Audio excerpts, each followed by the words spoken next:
6:15 p.m. This is the Sri Lanka Broadcasting Corporation.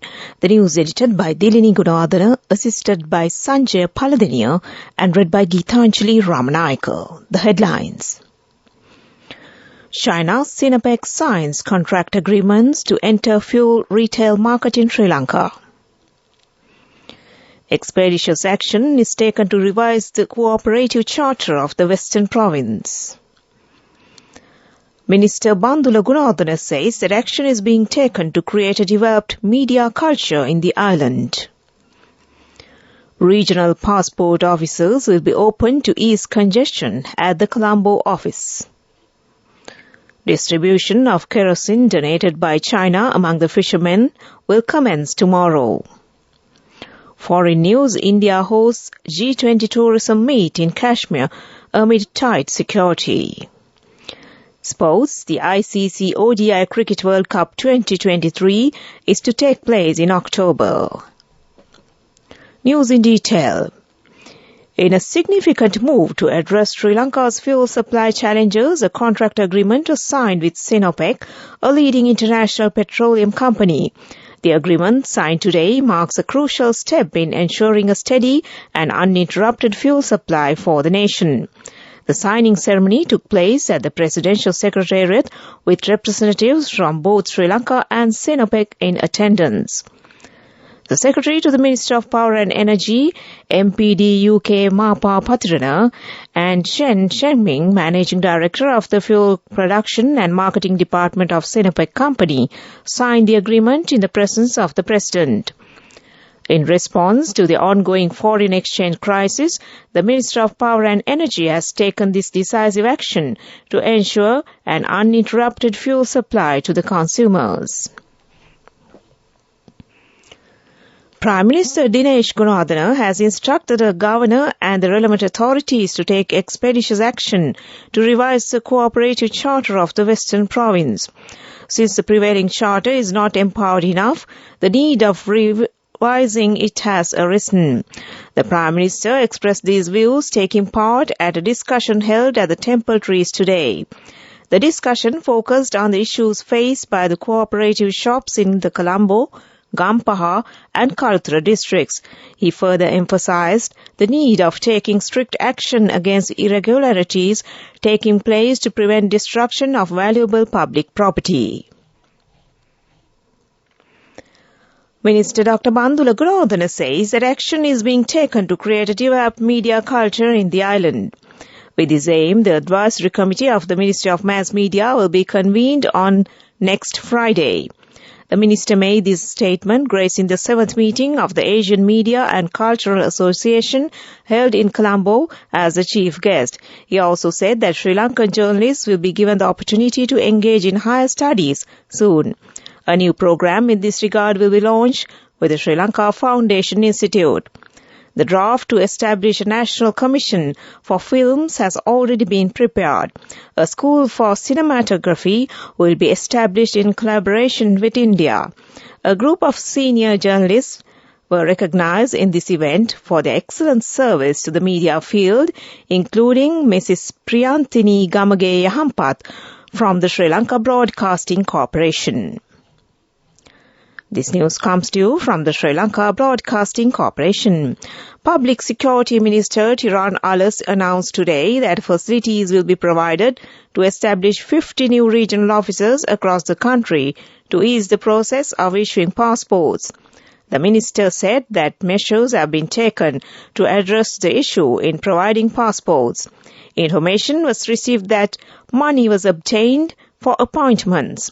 Consequently, inspections were launched and 16 people who obtained money for such purposes were arrested. A person attached to the department is also among the arrested. In order to solve the issue, 50 new centers will be opened at Divisional Secretariat to obtain photographs and fingerprints for the passport process. The public can easily get the services from the regional office. The minister added that 5 new centers will be opened in order to facilitate the process of obtaining national identity cards. The distribution of kerosene donated by the government of China among the fishermen will commence tomorrow. This will be distributed free of charge to 26,000 boats. Each boat will be given 150 litres of kerosene. Meanwhile, the government is paying attention to introduce battery-powered engine boats and three-wheelers into the market. The pilot experiment regarding this took place recently with the initiation of Minister Douglas Devananda. The production is done by a private company and the government will support to distribute the productions. The minister further said that the ministry is working on solving the issues of the fishermen in the Chilau area. And that ends local news for now. The main news story is brought to you by Siddhalepa Vedamahatmya. The Statistics Department said today Sri Lanka's National Consumer Price Index inflation eased to 33.6% year-on-year in April after a 49.2% rise in March.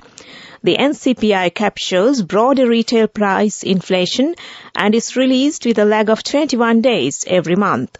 Food prices eased sharply to 27.1% in April from 42.3% in March, while non-food inflation was at 39%. And that was the main news story.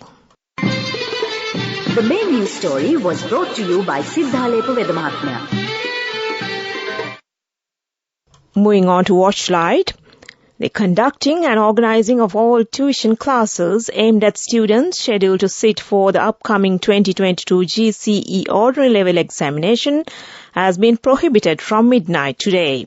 Accordingly, the Commissioner General of Examinations said all tuition and revision classes being held for the 2022 O-level exam session will be prohibited. In addition, printing of question papers containing target questions, distributing them, advertising and the questions in the examination papers are distributed via handouts. Electronic or printed media is also completely prohibited. The Department of Examinations mentioned that complaints can be made regarding any person or entity which violates these orders. The 2022 ordinary level exam is scheduled to be held from the 29th of May to 8th of June, and that came to you in Watchlight. Moving on to world news now.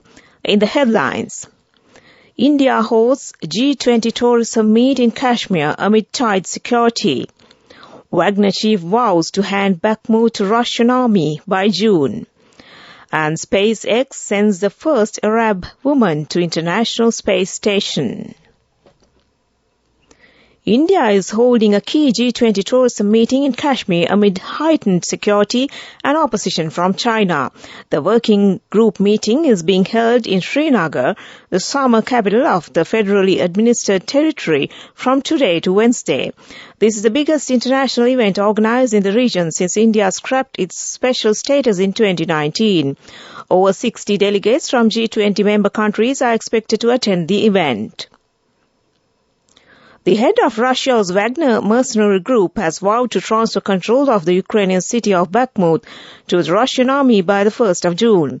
The Wagner founder claimed to have captured Bakhmut on Saturday, but Kyiv says it still controls parts of the city.